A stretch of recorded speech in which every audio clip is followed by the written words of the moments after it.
বাসাবাড়ির ছাদে mobile tower থেকে নিষ্কৃত তেজস্ক্রিয়তা মানবদেহের জন্য কতটা ক্ষতিকর তা আজকের এই ভিডিওতে দেখাবো। হ্যালো ভিউয়ার্স, আসসালামু আলাইকুম। কেমন আছেন সবাই?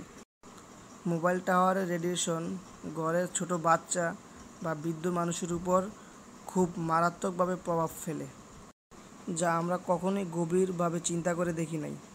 বাড়ির আশেপাশে বা বাসাবাড়ির ছাদে আমরা অনেকেই মোবাইল নেটওয়ার্ক কোম্পানির কিছু লোভনীয় অফার পেলে আমরা লাফাতে বাড়ির ছাদে টাওয়ার বসাতে রাজি হয়ে যাই, কিন্তু আমরা একবারও গভীরভাবে চিন্তা করে দেখি নাই যে এই মোবাইল টাওয়ার রেডিয়েশন আমাদের কতটা ক্ষতি করে। মোবাইল টাওয়ার রেডিয়েশন তার সাথে প্রভাব ফেলবে না, তা প্রভাব ফেলবে 1 বছর, 2 বছর, 5 বছর, 10 বছর পর। তাই আমাদের সকলের উচিত মোবাইল টাওয়ারগুলো বাড়ির ছাদের উপরে বা বাড়ির আশেপাশে না বসিয়ে বিলের বা চকের মাঝখানে বসানো। এতে করে গাছপালা সব কিছু ভালো থাকবে সবাই সুস্থ ও স্বাভাবিক। এতে করে আমাদের জাতি ও সমাজ আরও উন্নত হবে।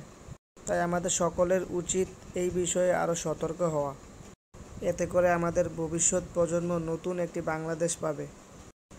শুধু মোবাইল টাওয়ার না, অতিরিক্ত মোবাইল ইউজ করা বা মাথার কাছে রাখা তাও আমাদের শরীরের জন্য খুবই ক্ষতিকর।